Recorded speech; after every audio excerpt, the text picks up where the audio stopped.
sabi si Kuya Renato, ang dami oh. Wow. Ano yan? Tempered glass with sliding din siya ganito. Renato, sa kanya Ate Mary Grace, gagawa po tayo ng ano dito. Pinaka katulad po nung kitchen nila, countertop, quartz, tapos lakad daw siya. Yan, nakararating lang niya, pero yun, ninasikaso niya yung manggit ng garahe.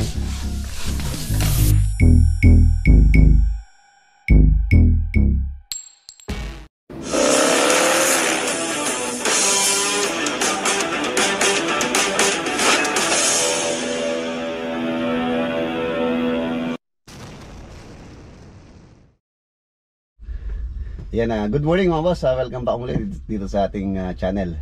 Yan na, nandito na po tayo sa Angat Project ngayong araw ng Sabado. Bale, ngayon po yung dating ni Kuya Renato, yung po nga may-ari nitong bahay na ginagawa natin. At saka si Ma'am Mary Grace, ayan, naiwan po dyan sa Canada. Yan, shoutout po sa inyo.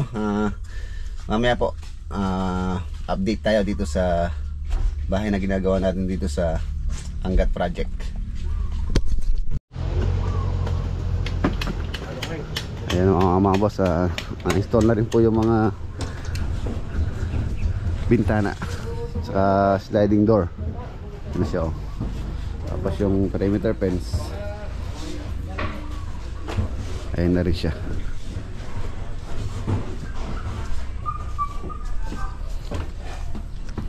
Ayan, tapos to deco stone, ayan, halos cladding. So tamang tama mga boss, nandito na rin si Kuya Renato. So siya po yung pipili kung anong gusto niyang ilagay dito sa kanyang cladding dito sa labas. Tulad dito ng mga deco stone dito sa mga poste na yan doon, tsaka doon sa may taas na yon, saka yung tiles pa rito. So mas maganda sila na po yung bahalang mag-decide kung anong gusto nilang design ng mga cladding na ilalagay natin. Tapos yung grills dito, ganda-ganda na.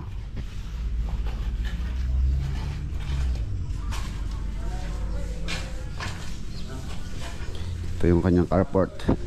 Ang balak ni Kuya Renato rito, sliding na papasok dito, katulad ng ginawa natin sa San Jose del Monte, para nga tipid sa space, tapos makapasok na mabuti yung sasakyan. Packet na gate dito siya papasok. Malinis-linis na. Pag clear na tayo dito, pagka okay na tong ating mga dapat gawin dito sa harapan. Tiles dito.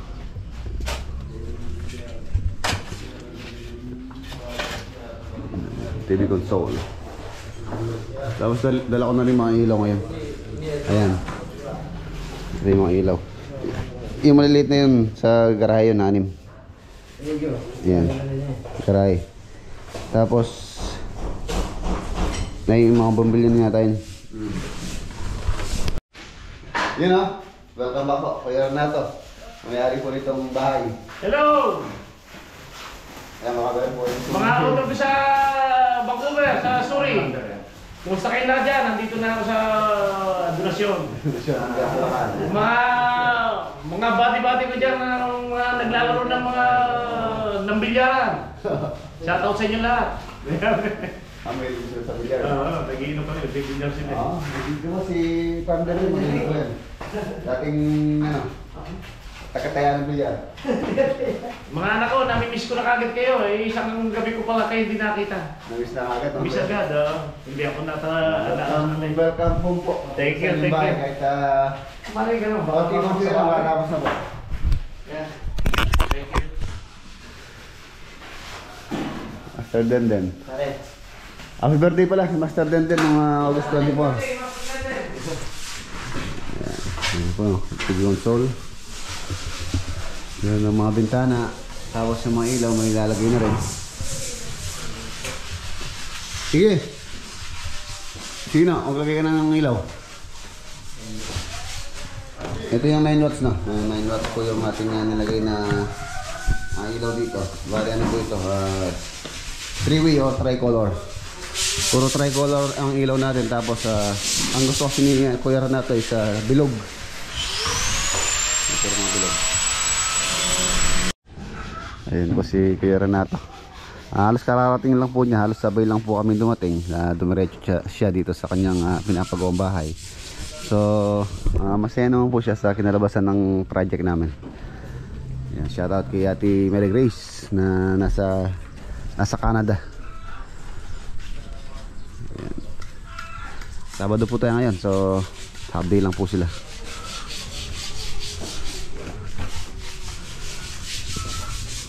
Halos sa 3 months na po ito. Ganda ng perimeter fence natin. Medyo mababa lang. Parang bakod lang sa mga subdivision. Hindi mataas. Para nga siyempre makita yung kagandahan ng bahay. Pagka kasi mataas yung bakod, so tatakpan po yung bahay. So magiging ano din, disadvantage din nun pagka mataas yung bakod mo. So hindi na pumapasok yung hangin. Medyo maalansangan pagka mataas yung bakod.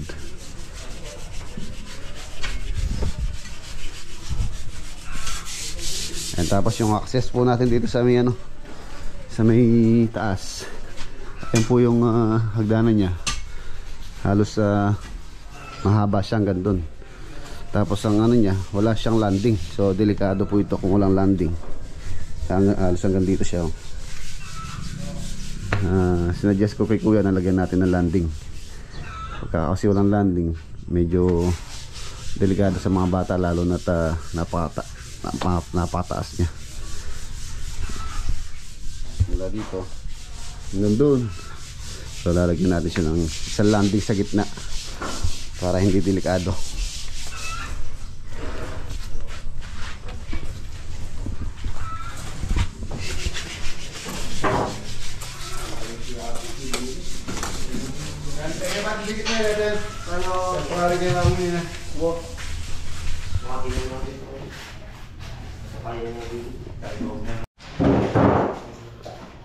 Ayun yung TV console. Temporary lang muna po yung strip light. Tapos ng cladding, doon natin i-fix. Yung cladding dito yan. Tapos cladding din dito sa kanyang wall. Fluted panel. Hinihintay ko lang po dumating yung stock ni Boss Rodel Bundal yan.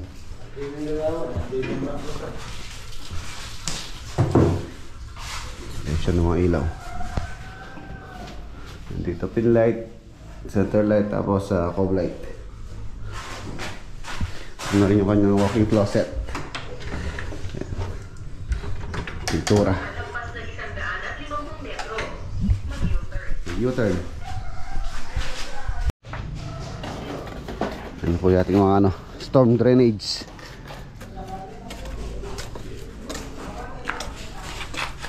I-clearing na si Richard.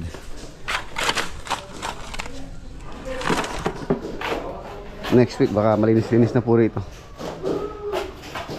Yan, tampak natin dito sa may malalim na parte rito sa likod. Yan, tapos ang balak po namin dito, itong pong deep well, ilalagay po natin ng motor jetmatic. Ayan, dito po yung location niya. Kaya dito namin sa sulok nilagay para nasa gilid. Lagyan natin ng motor, tapos pressure tank. Ito na rin po yung magiging dito, storm drainage, catch basin. Saan yung ating mga downspout, dyan po dire-diretso. Tapos papunta dun sa kanal dito sa likod. Ito naman po kasi yung likod nito is drainage.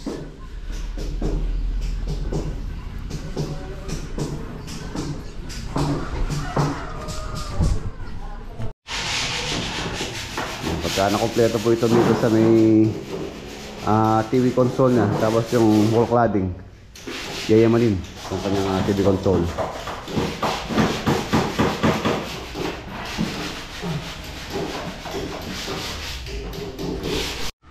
Ayan, break time. Pare, gagawin yung birthday mamaya. Pare. Ha? Ano lulutuin mo? Kakatayo mo yung kapitbahay mo? Ikaw ang bala pare, lutuin Ano akong bahala? Ba't ako bahala na naman? Oh. bahala Anong pare. kakatayin natin? Kakatay tayo ng isang katabi, Sige, yung katabing bahay ng kita pare. yung kambing kay Parang Louie. Oo, maraming kambing si Shout out pare kay Parang Lou. Louie. Kasi ka sa tambay. Tsaka isang Marites. Sa Marites.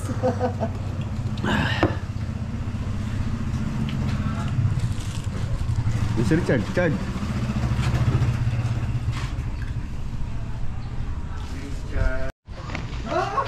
May regalo po sa atin si Kuya Renato. Ang dami oh. Wow. Sapatos. Mamaya i-unbox natin sa bahay. Tapos yung mga tropa, meron din daw po, kaya lang hindi pa na ano yung kanyang bagahe. Hindi pa na ayos. So, lahat naman po sila meron daw. Meron ka? O yan. Gusto daw nyo itong double black. Yan o, double black o. Johnny Walker. Thank you po, Kuya Renato.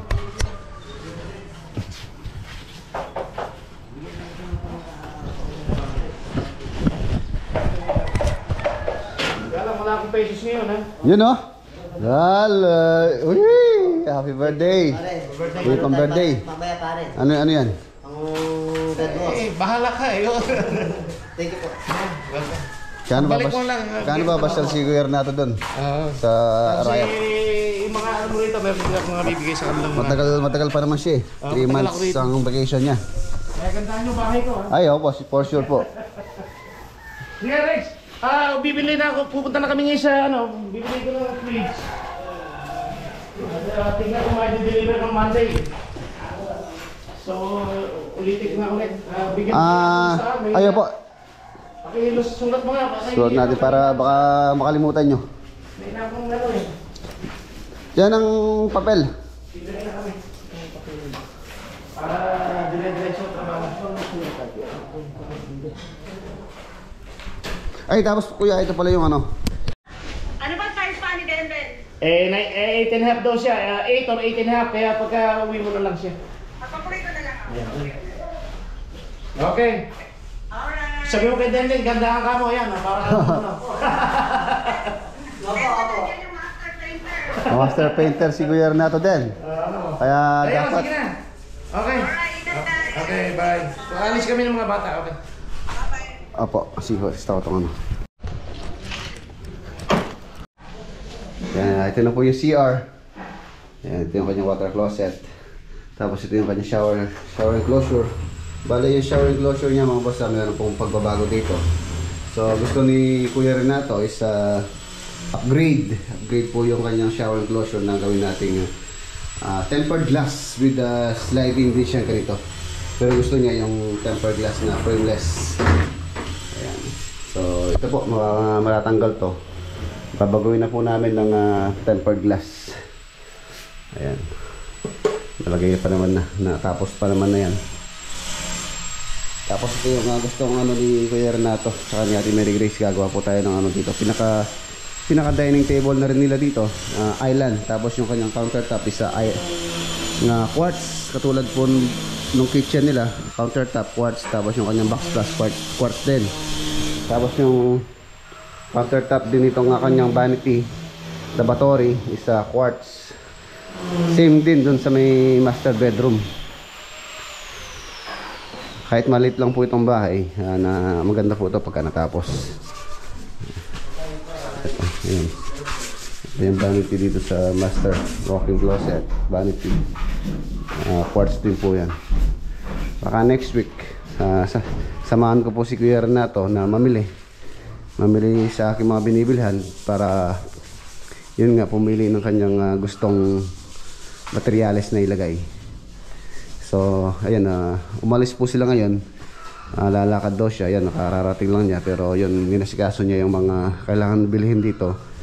Tulad ditong kanyang gas range, tapos range hood para ma-continue na po ito na pinending ko kasi ito, pinay-stop ko. Pagdating na lang ni Kuya Renato, pagka nabili na niya yung mga hilalagay dito, doon namin i-continue. Tsaka itong kanyang location, itong kanyang refrigerator. Ayan, umalis po sila, namili sila. Ayan, maraming salamat dun sa pasalubong. Lahat naman po sila meron, kaya lang hindi pa naasikaso ni Kuya Renato yung kanyang mga bagahe. By next week daw. Thank you very much, Ate Mary Grace.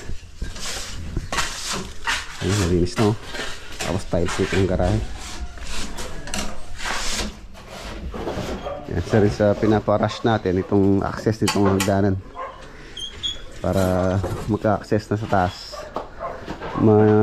Magawa na rin tong sa may view deck niya, sa may kanyang carport. Ayan, nalinis na ni Richard.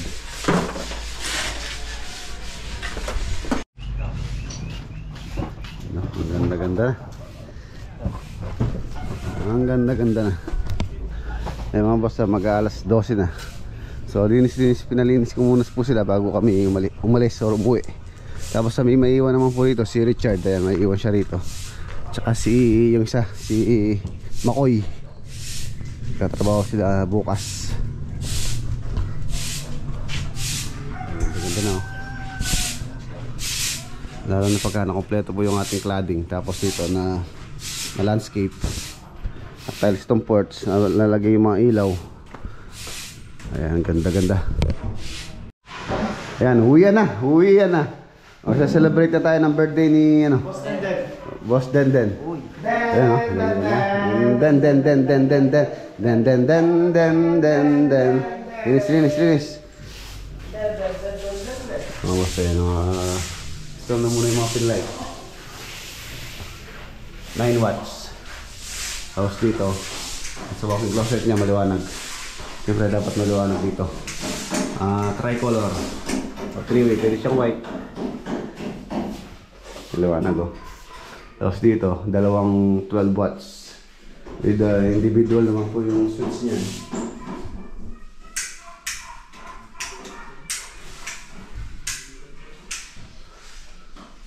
Yun.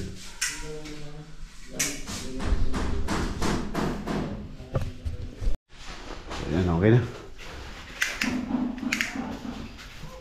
Dito. Center light, sa scope light. Manuel, uli ka? Ha? Yung cover light hindi pa po nakalagay. Tapos dito, meron po tayong pin light dyan. Tapos chandelier, side ceiling, scope light, center light, pin light. Meron din po pin light. Okay.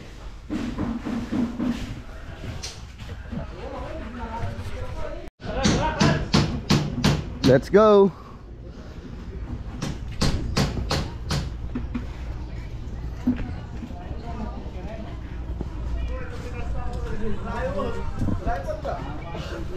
Uwi na po tayo. Yung mga iba nakasingle.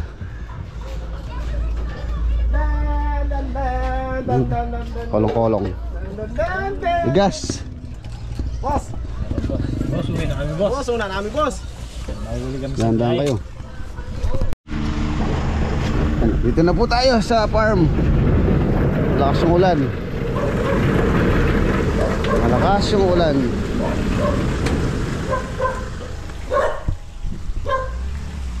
Just to confirm, you'd like to complete this part. Then mga boss, malakas po yung ulan dito. Hindi rin nakapagtrabaho sila Lolo Boy. So ito na yung ating mga pintuan. Sa hanggat po ito, hindi ko muna dadalhin doon dahil nga ongoing pa yung pagpipintura. Wala po tayong space. Tara, uwi muna tayo at makapagpahinga muna.